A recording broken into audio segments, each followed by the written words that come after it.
আজকের এই ভিডিওটা স্পেশালি যারা ফেসবুকে রিলস ভিডিও আপলোড করেন মানে মিউজিক ভিডিও আপলোড করেন তাদের জন্য এই ভিডিওটা। মানে মিউজিক ভিডিও যখনই আপনারা আপলোড করেন তখনই ফেসবুকে কপিরাইট চলে আসে। মানে কপিরাইট চলে আসলে আপনার ফেসবুকটা মানে প্রোফাইলটা কখনো মানে গ্রোথ হবে না।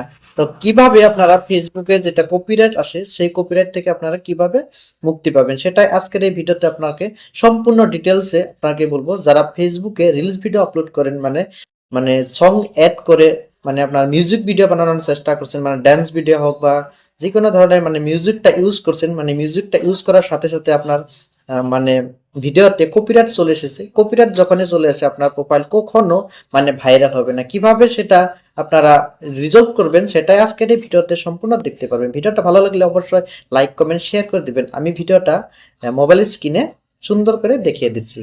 ফেসবুকে রিলস ভিডিও আপলোড করেন মানে মিউজিক ভিডিও যদি আপলোড করতে ইচ্ছা করছেন তাহলে আপনার প্রোফাইলে এই অপশনটা চলে আসতে হবে। এখানে লেখা আছে licence music is now available, মানে আমার প্রোফাইলে এখন মানে মিউজিক দেওয়া আছে। আমি সং ইউজ করলে আমার সঙ্গে কোনো ধরনের মানে কপি আসবে না। তবে এই অপশনটা কোথায় থেকে পাবেন, আপনার প্রোফাইলে এসেছে কিনা আপনি অবশ্যই চেক করে নেবেন। আমি কোথায় থেকে এই অপশনটা এনেছি আপনাকে সম্পূর্ণ স্টেপ বাই স্টেপ দেখাচ্ছি। জাস্ট আপনারা ফেসবুকে চলে যাবেন। ফেসবুকে চলে যাওয়ার পর এখানে আপনারা দেখতে পাচ্ছেন প্রোফাইল আইকন, জাস্ট আপনারা ওখানে ট্যাপ করে দিবেন। ট্যাপ করে দেওয়ার পরে এখানে দেখতে পাচ্ছেন ড্যাশবোর্ড, জাস্ট আপনারা ড্যাশবোর্ডের উপর টাচ করে দেবেন।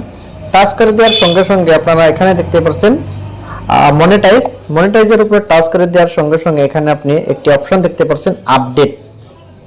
এখানে আপনি দেখতে পাচ্ছেন আপডেটের ভিতরে এখানে স্ক্রল রাইট করবেন, এখানে দেখতে পাচ্ছেন এই অপশনটা চলে এসেছে আমার প্রোফাইলে। এখানে দেখতেই পাচ্ছেন licence music is now available, মানে আমার প্রোফাইলে এখন মিউজিকটা দেওয়া আছে। আমি সং ইউজ করলে আমার মানে কপিরাইট আসবে না। তবে এই সংটা আপনারা কোথায় থেকে ইউজ করবেন সেটা হলো বড় কথা।